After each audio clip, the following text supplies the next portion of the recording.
আসসালামু আলাইকুম। সবাইরে জানাইলাম প্রথমে। আজকে আমার খাবারগুলা আছে ভিন্ন ধরনের। তো অবশ্যই সবার কাছে ভালো লাগবো।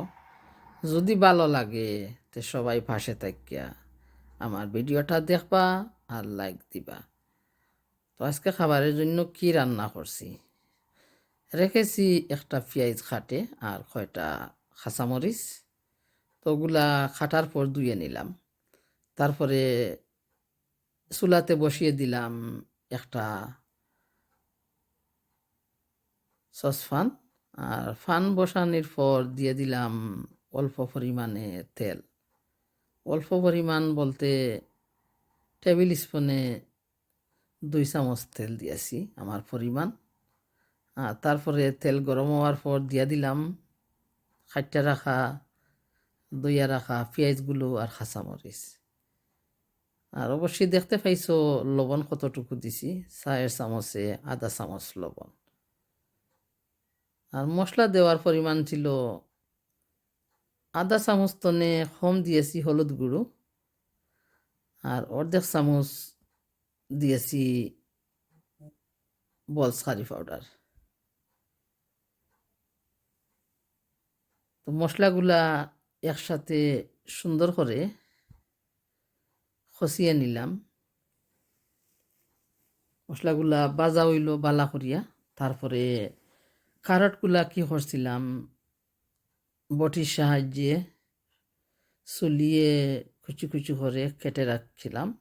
তারপরে ধুয়ে নিছিলাম আর দিয়ে দিলাম একটা তেজপাতা বেলিফ।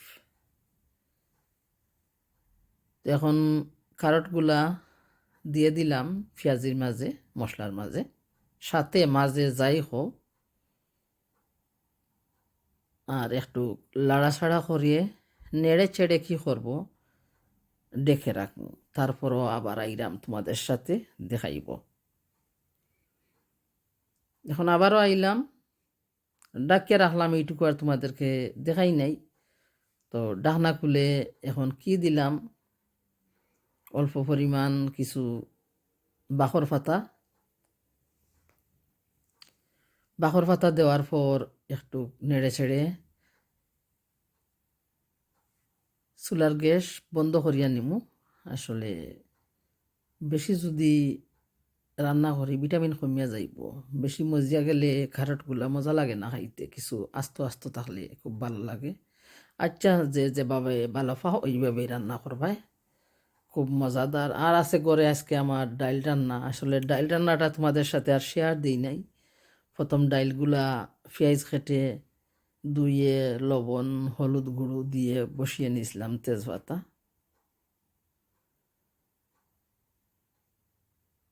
একটু পানি দিয়ে। তারপরে বালা করিয়া ডাইলগুলোরে গুটিয়া নিলাম। তারপরে দিয়া দিছিলাম বাকর পাতা আর বাচ্চি এর সাথে শুকনা মরিচ। তো আজকের ডাইল রান্না ছিল কিভাবে, একবারে রসুন দিয়ে বাগার দিয়ে পেঁয়াজ দিয়ে ডাইলগুলা বসিয়ে রাখছিলাম। তো এদিকে আরও কিছু রান্না আছে, তাও তোমাদের সাথে আজকে শেয়ার অবশ্যই দেখতে পারবা। আজকে গরিবের সব খাবারগুলা মজাদার খাবার ছিল আজকে। তো ডাইল রান্নার সময় কী করছিলাম, রসুন কয়টা কুচি কুচি করে নিয়েছিলাম আর কড়াইয়ে দিছিলাম তেল, তারপরে রসুন, তারপরে মশলা দিছিলাম হলুদ গুঁড়ো কারি পাউডার লবণ, আর তারপরে ডাইল, আর দিছি 2টা তেজপাতা। এখন আবারও চলছি কী রান্না করব, শাক আলু। তো শাক আলুর রেসিপিটা অবশ্যই সবাই ইজিলি রান্না করতে পারেন। তো আজকের শাক আলু রেসিপিটা হইল আমার মেয়ের জন্য। তো ডেইলি শাক রান্না করিয়া দেই, আজকে কই একটু ডিফারেন্টভাবে বদলি করিয়া রান্না করিয়া দিই। তো কয়টা আলু, কয়টা কি একটাই আলু, বড় একটা আলু ছোটো ছোটো করে কেটে নিছি, তারপরে ধুয়ে নিছি। আর ধোয়ার পর একটা ফানের মাঝে একটু তেল দিয়া ভাজিয়া নিছি আলুগুলারে। আর এখন ফানের মাঝে কি করলাম, সেই সমান তেলের মাঝে রসুন 2টা কুচি কুচি করে কাটিয়া, 2টা কুয়া রসুনের কুচি কুচি করে কাটিয়া নিছি। আর তারপরে তেলের মাঝে দিয়া দিছি। তো ইজি রান্না, সবাই দেখবা আর কেমন লাগলো। আর এদিকে আমার রাইসও হইয়া গেছে, ভাতও রান্না করিয়া নিছি, গরমা গরম খেয়ে নিব মা মেয়ে। আসলে ওগুলো আমার মেয়ের জন্য আতপ চাউলের ভাত, সাদা চাউলের ভাত, আর আমার তো বয়েল রাইস। তো এখন রসুনগুলা হালকা ব্রাউন হইয়া গেছে, তো আমি আস্তে আস্তে রসুনগুলা তুলিয়া রাখমু। তারপরে শাকের পাতাগুলা আজকু খাটিয়া নিমু না, আস্ত ধুইয়া রাখছি। তো রসুনগুলা তুলিয়া আলুর সাথে রাখমু আর শাকগুলা দিয়া দিমু। শাক দেওয়ার পরে একটু লবণ দিমু আর ঢাকনা দিয়া গুড়িয়া রাখমু। তারপর শাকগুলা একটু খসিয়ে যাইব। তো এই যে আলু আর রসুন রাখছি একটা প্লেটের মাঝে তুলিয়া, তো আলু আর রসুনগুলা শাকগুলা মজিয়া গেলে দিয়া দিমু। তখন দিয়া দিলাম আধা চামচ লবণ, চায়ের চামচে। তো অবশ্যই ভালো লাগবো সবার কাছে, রান্না করে খাইবা। আসলে মরিচ দিলে অনেক ভালো লাগতো, তো আমার মেয়ে তো মরিচ খাইতো না, তাই আমি কী করবো, আনা মরচি রান্না করা লাগছে। তো আর একটা রান্না হইব, আর একটা আলু দিয়া।